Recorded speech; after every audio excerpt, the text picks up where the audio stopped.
Hi, I'm Zoe Macklowe, and I'm here interviewing Angela Peterson from Sol de Janeiro, and I'm really excited for the interview. So, Angela, before we get started, do you want to tell the interview about a little bit about your role and what you do? Yeah, so I'm the head of the Sol de Janeiro Foundation here at Sol de Janeiro. So essentially, we do philanthropic projects around the world, but primarily in Brazil. And so we do a lot of biodiversity funding, and we work also with women and girls to help do empowerment and also give back to the environment. The first thing I wanted to ask was kind of a bit about your personal journey, actually, and how you ended up here. So what inspired you to work at the intersection of beauty, sustainability, and community impact? Yeah, I never thought I would end up in beauty. It just kind of happened. I've always been super interested in the world, just like traveling, meeting people, trying new foods. And so when I was picking a major in college, I kind of just went off like, well, what is interesting? What do I like? And from there, kind of everything just started to happen. I kind of never said no to an opportunity. So I worked in like healthcare, then I worked in education, and then kind of found my niche and passion in nature. And Sol de Janeiro actually found me. I was like giving a speech for my last company, and they saw me on the stage and thought that I'd be a great fit to start up their foundation. So kind of things just fell into place, and yeah, I'm really happy where I ended up. I love like the never say no, because I feel like I've heard that so much. Like I was at Sotheby's yesterday for a panel for this pre-college program I'm doing, and what they were saying really was like, just take every opportunity and just go for it. I feel like you definitely encapsulated that. Yeah, especially too, like whatever you're interested in, just like say yes and be there for the bit of it. Like you're not committed to the rest of your life. Just enjoy, learn, and then opportunities come from other opportunities. I feel like that definitely leads me into my next question, which is like, was there a defining moment or mentor that guided you towards leading a purpose-driven foundation or towards your career in any way? Yeah. In college, during my studies, is kind of when I really got passionate about global affairs, world politics, the environment, etc. And a couple of my professors, specifically my honors professor, Andy Baker, kind of really took me under his wing and showed me all of these careers that are possible when you study, international development, etc. And so he was an amazing professor, and I think just enjoying your studies, specifically college, and like really delving into the subject matter and meeting as many people as you can there. He kind of was like the key figure to set up my career path. He actually introduced me to like my first post-college job with one of his friends in Uganda. So I moved to Uganda with them. What was the job? I was working at a very rural healthcare facility there, working on public policy to get land for a new hospital development. In the professor's courses, or maybe just generally in college, was there any course that like stuck with you the most? Or like any class that just like sparked something in you? I don't remember the names of too many classes, but I remember going to all of their office hours and sitting with those professors and chatting, seeing them on campus and being like, what's up, Doug? And I feel like those are kind of more the defining moments where, I know I could talk to these people about whatever I'm interested in, and they were just such great teachers and guides in life. And so I definitely encourage everybody to really take advantage of the professors at universities because they're great. The next question's a little bit more soul focused. And I know Sol de Janeiro is very known for like its joyful brand identity. So how does the foundation work to bring that same spirit into its environmental and social projects? Yeah, so the foundation was started by Gila because she developed this massive global brand that's all about like loving yourself, loving your community, loving the space you occupy.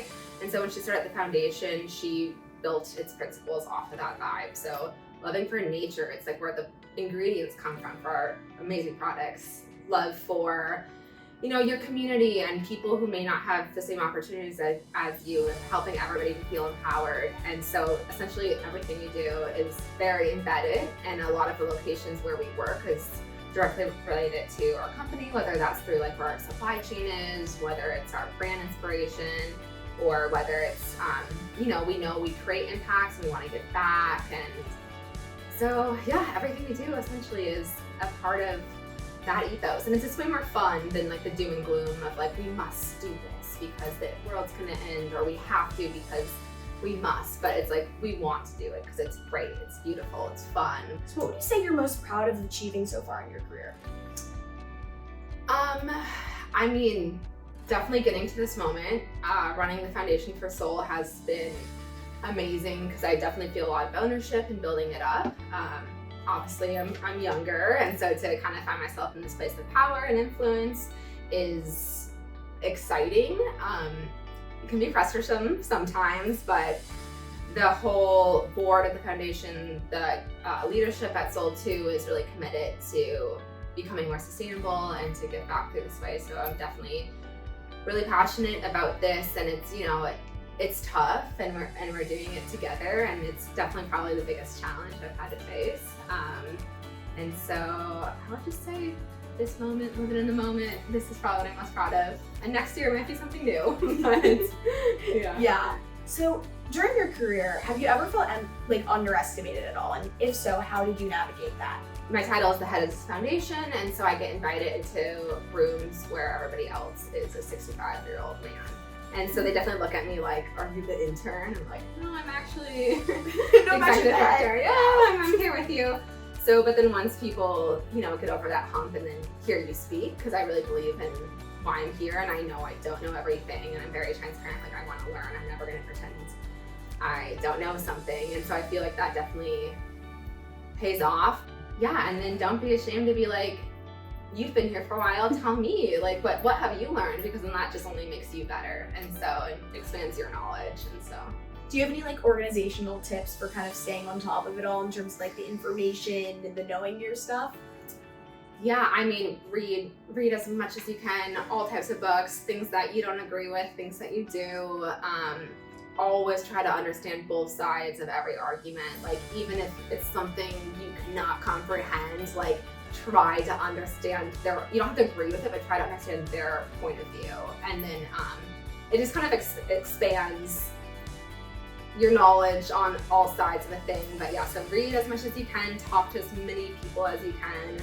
I was at a networking event right before this. I'm always running around meeting people after work, you know, before work, and it's not because like I want something out of them. It's like, what you do I find really cool. I just want to hear about you and what you're doing, and because of that like raw passion, a lot of times like good stuff will come out of that too. I feel like it comes back to what you were saying earlier about going for the opportunities and going for what you're passionate for.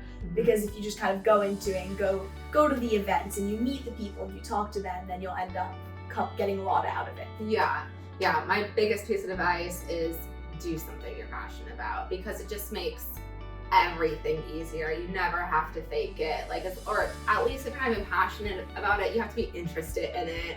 It just will make your life 10 times better, and it'll make you succeed. It'll bring you good things. So what skills or mindsets do you think that girls today need to become the next generation of leaders for our planet? That's a very big question, but I say, 1, find what you're passionate about, do that thing, and just don't doubt yourself. You know, you're just as capable as anyone else. And it's, you know, find what you're good at too. And if you can find that little perfect mix of all of that, like, you're going to be unstoppable. Do you have any advice for like girls who are still trying to figure out their passion and what kind of gets them excited and drives them? Because I feel like at our age, people put a lot of pressure on us to know exactly what we want to do with the rest of our life. And it can be kind of challenging to figure out along that path what actually is what gets us passionate. Yeah. I literally ended up here because in high school, I was like, I'd like to travel. Like, that was my one thing. And then from there, like, I built this career. Like, okay, what about travel do I like? Okay, I like the people. Okay, I want to help people. So it could be something as like minuscule as like, I like to cook. And next thing you could do is find yourself in the wine industry as like, you know, a marketer for wine bottles. But it's like, you have to find that first one basic level thing, and then find a career from there, because there's so many different ways. Like, you don't just go into marketing. Like, you could go into marketing for something like that you really care about. And so there's a lot more opportunities out there than I think people really understand. So it's like finding that baseline. Okay, then what are the different industries within that topic I like? And then try something. If you don't like it, move on and try something new. Like I tried so many different things and so many, like I worked in government, I worked in think tanks, nonprofits, now corporate. Yeah, like every year at the beginning of your career, like it's okay to jump around. And so don't feel like you're ever tied to one thing. Keep exploring until you find your thing. You're like, all right, this is it. And then build your career from there. Do you feel like the jumping around ended up benefiting you? Like, did you take different skills from each of the positions that you occupied? Yes, absolutely. But the weave of the thread through all of it essentially is I've always kind of been in roles that are very like people facing and building relationships. And so I found ways to do that across different industries. And from there, you know, you kind of like realize, oh, okay, that's the thing I'm like good at, and this is what I want to do, and so I care about it. Kind of just like puts you in your place eventually. So it's kind of that like blind faith too in the universe that things will end up, but you also have to like take initiative in your life and be like, okay, I like this and I want this, so this is what I'm gonna do. So one more kind of foundation related question that I have is, what do you see as the future of the beauty industry when it comes to sustainability and social responsibility? Yeah, I definitely, it's gonna shift completely. There's a lot more regulations coming out of Europe too. That's gonna be much stricter on plastic and how you produce things and what ingredients go to your products. And so whether we like it or not, I believe it's gonna change, be mandatory by governments.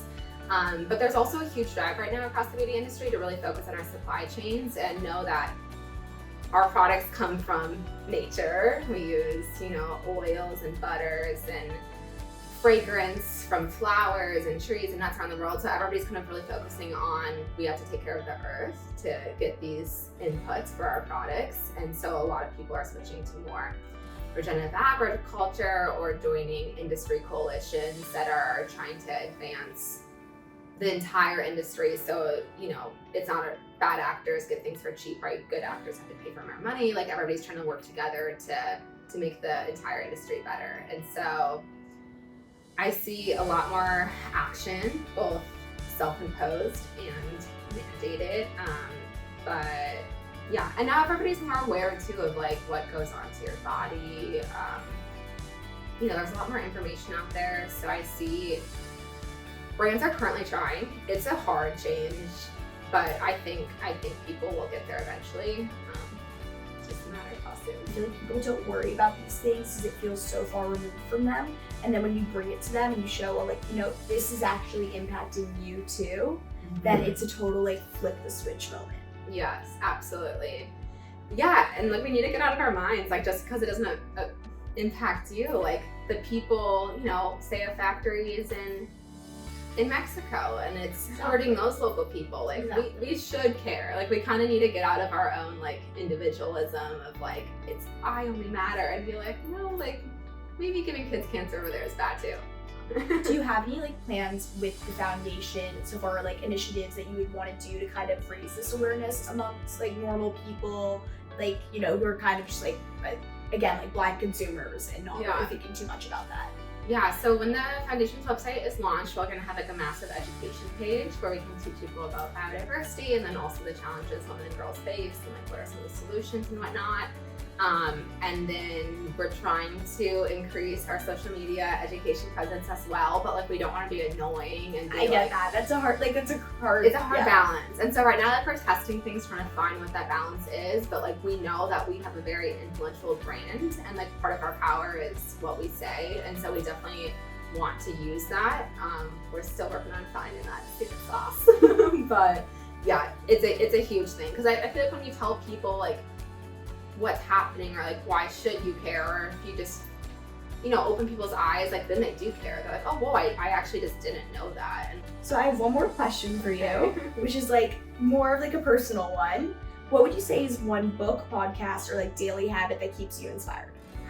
But a daily podcast that I love, it's not for everyone, it's called Prof G, or Professor Galloway. He's this marketing brand expert. He teaches now at NYU, but he's also like owned a bunch of companies.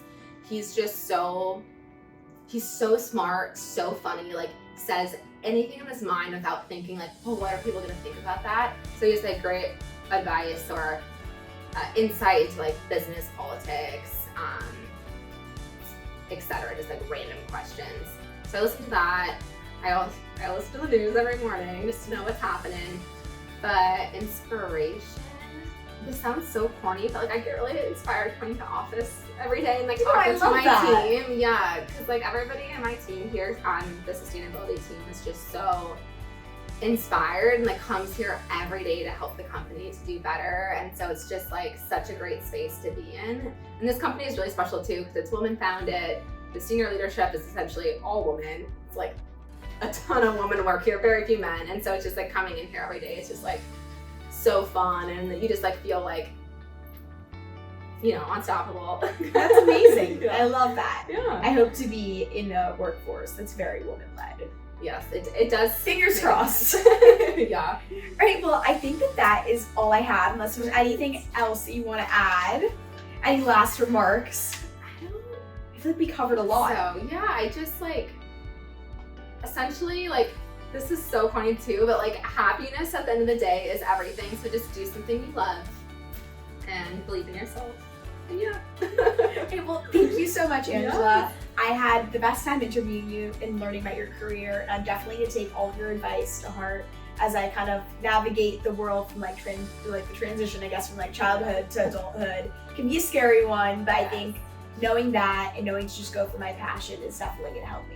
Amazing, great. Thank you. Thank you.